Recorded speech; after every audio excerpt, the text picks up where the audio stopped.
My gang is bigger than yours. Mortimer and I watched a man dressed like a lumberjack, right down to the boots, stride towards our home. He tousled his dishwater blonde hair as he walked a clear path that cut through the black mist. It reminded me of the old story about Moses parting the Red Sea, but I could sense the mist was afraid of him. He kept his distance for protection rather than obedience. Mortimer looked at me. I shook my head. We both stood on the porch, waiting for this uninvited guest to arrive. A traveler might stop by at the halfway house, but it is a rare occurrence. I could sense something different about this man. Mortimer took a few uneasy steps back. Mortimer had been a little uneasy since his return from the Divine Mother's abode. He was not fully healed yet, so it was understandable. I don't know what happened, but he will tell me, when he can, if he wants to. Old friend, I can take care of the stranger. You should go rest. I looked at him. Mortimer shook his head, not one to shirk his duties. The man stopped at the porch. Gatekeeper, offer a weary traveler a place to rest for an evening. I looked at him. Something was definitely missing. My focus deepened, sharper. The further I pulled it within me, the further it expanded around me, allowing me to see the fabric of what really is. There, behind the eyes, in the brain, bacteria. It added a cyan tint to the man, trillions of them, all in unison. A cognitive voice that came out of that man's mouth. Wait. They were not only in his brain, his whole body was made of them. I've not seen this before. Gatekeeper, according to your customs, you cannot turn a weary traveler away without rest and sustenance, particularly one who means you or your other guest no harm. Mortimer barked. I looked at him. Agreed. The custom only applies if you are who you claim to be. Introduce yourselves. The man smiled. He looked like a human being who logged trees for a living. You know the custom as well as I do, old friend, I said. I have many names, the man kept smiling. For simplicity, call me Benjamin. You know what I am. As for my business, I wish to pass through your halfway house. May I enter now? Benjamin clasped his hands in front of him and gave a gentle nod. I watched him look up at the crescent moon that covered half the sky. He appeared to be looking for access. Come in and take a seat. Mortimer will show you the way. Benjamin followed Mortimer into the house. I closed my eyes and uttered a prayer. Divine Mother, we have an unusual guest at the house. In a millisecond, warmth encapsulated me as a presence took my hand, her other hand placed on top of mine. I opened my eyes to an elegant woman in white apparel, her black locks tied back, her grey eyes gazed into mine. A tear leaked out of one of them. Divine Mother, are you well? She cupped my face with her right hand. Warmth flowed through me like a river gushing into the sea. I felt energized, stronger, much stronger. Call, I will come when you need me. Divine Mother took a step back and disapparated. Now I was really worried. She rarely showed warmth. When she does, it means one of hers is in serious trouble. Silence. Ticking, clicking, rolling, and wafting, ever-present sounds of the black mist were no longer present. It had receded to the foot of the mountain in the distance. Ha! I couldn't help but smile. Something I usually say to my guests now seemed apt. There is always a bigger monster. One has just entered my halfway house. Let's see what he wants. I enter the lounge to find Mortimer in his usual spot on a rug beside my armchair, eyes open. Benjamin crouched at the fireplace. This fire is remarkable. I've never seen anything like it. Benjamin returned to the armchair and sat down. We will start when we awakened. Not at the beginning. We were the sludge before the first creature swam in the water. To put it bluntly, humans, monkeys with spanners, wakened us.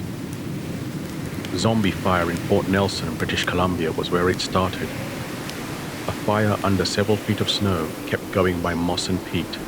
Deep below, the heat thawed ice, setting us free, -40, and yet the fire burned. A bit like this one. Benjamin gestured to the fireplace. That fire lasted through winter. The embers are still burning today. That is what humans are responsible for. They have messed with the ecosystem too many times. They are a nuisance and arrogant. They make advancements in technology to colonize other planets, yet they do not have a care for the Earth they stand on. Benjamin smiled. Mother Nature has decided, Gatekeeper. It was time for another species to reign on this planet. One that will let her bloom and evolve, as she should. You see, Gatekeeper, we've been living on this planet, with her, for a very long time, and the planet remained untouched. That is until humans came along. Now they wreck it for money and power. I focused my mind, summoning the black mist.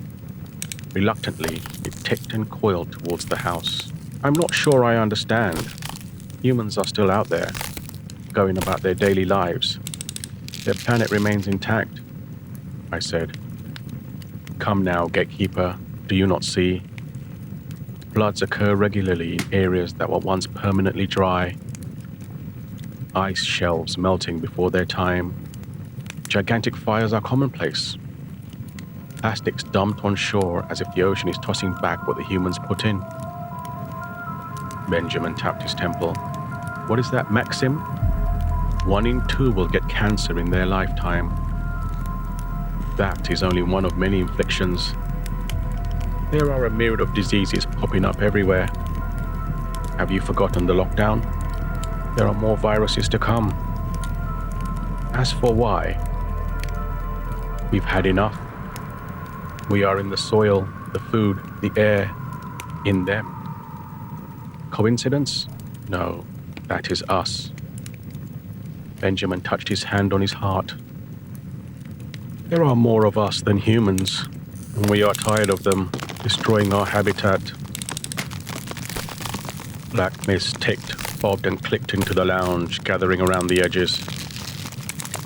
Does not explain why you are here, I said. Benjamin watched the black mist. Believe us when I say that it was tough to get here. We needed to wait until we were strong enough to pass through the gates. Benjamin stood. Mortimer got up immediately. Look at this place. You have a fireplace that holds a dwarf star. Sheer untapped power, Gatekeeper. We need the real estate. We are growing in numbers. Benjamin weaved his index finger. Mortimer barked. His voice boomed in the lounge. Benjamin fell to the ground, holding his ears. Black mist receded up the walls. Benjamin cowered. He pointed at the mist, rotating his hand. Shoot. Mist flew at Mortimer, wrapping itself around him. Take him outside, Benjamin said. Mortimer pulled out the front door. You shouldn't have done that, I said. We do not wish to harm any of you. We just want access to her and the crescent moon. I believe the stairs to the temple go there, Benjamin said. He stood up. We have extended into your mist. Benjamin smiled. It is part of us now. Benjamin held out his hands, palms up. You cannot kill us. Join us, and we can go there together. Benjamin grew, hands still raised. He was now twice my size. He extended his hand to me. "Please." He looked at me. "We mean you no harm." Whack. He backhanded me. I flew, still in the chair, against the wall. The paintings and books fell off the wall. "You will join us, whether you want to or not." Benjamin took 2 steps, grabbing my lapel. He lifted me clean off the ground. "I choose not to." Slam. I dropped my left palm into his elbow crease, driving straight into the ground. His legs buckled. Whack. My elbow impacted the floor. Smack. I dug the hilt of my cane into his face. Again. Again. With each hit, the ruins ignited with blue fire. Again. Again. He watched as I broke his face open. "You're reciting something," he said through a bloodied nose. Whack.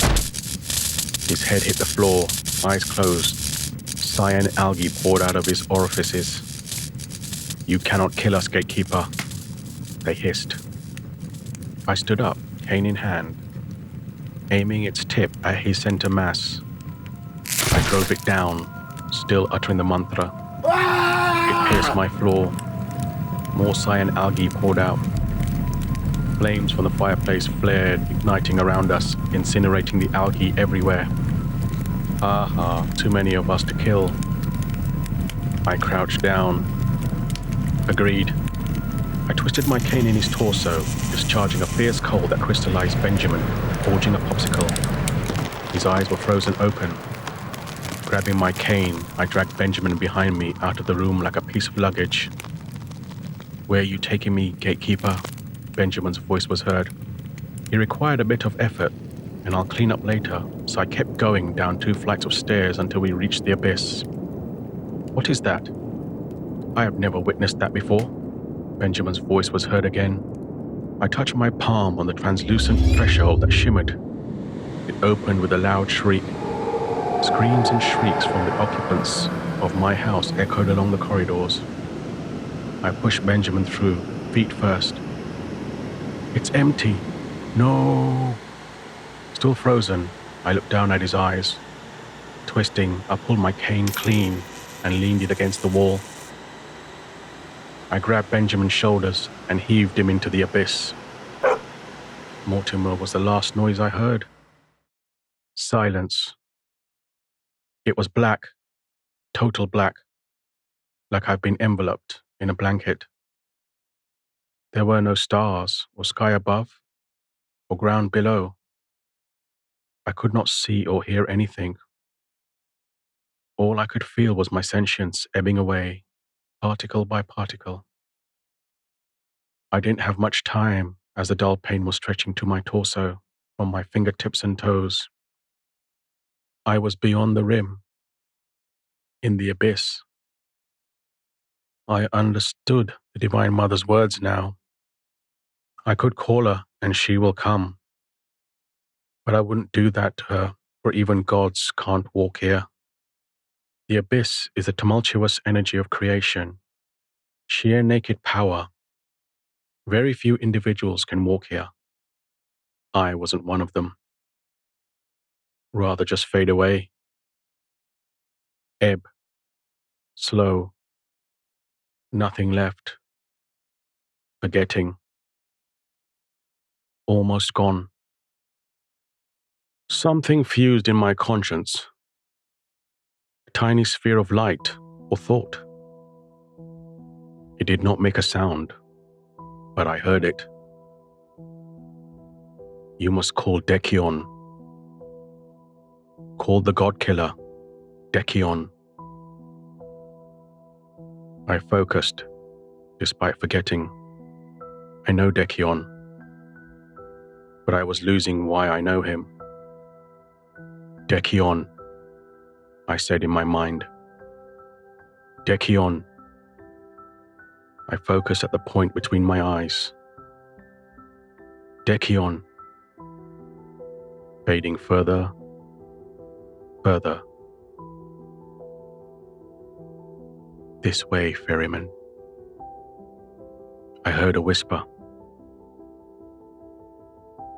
Focus on my voice. it said. I summoned whatever I had left. The dull throbbing had reached my neck. I couldn't feel anything below it. Focus on my voice. Let it guide you, it said. My mouth, nose, ears, eyes, gone. Ferryman, remain focused, it said. I could see him. Open your eyes, old friend. I opened my eyes to find myself back at the house. The abyss threshold was shimmering and closed. Mortimer stood watching me, a huge grin on his face. He came to me, I crouched down. Mortimer gave me a huge doggy hug, licking my face. I could sense his relief. I turned to the man in front of me. Long locks tied back. He wore a grey t-shirt under a blue shirt with sleeves rolled up. That on top of beige cargo pants and boots. A tattoo of a peacock feather shimmered on his right forearm. He looked human, but he exuded the power of a neutron star. Hello, ferryman, he said. Hello, God Killer, I said. How many times have I told you to stop calling me that, Nape? Dekion looked at me. Reaching over, he took me in an embrace. I reciprocated the hug. You did destroy an entire ideology.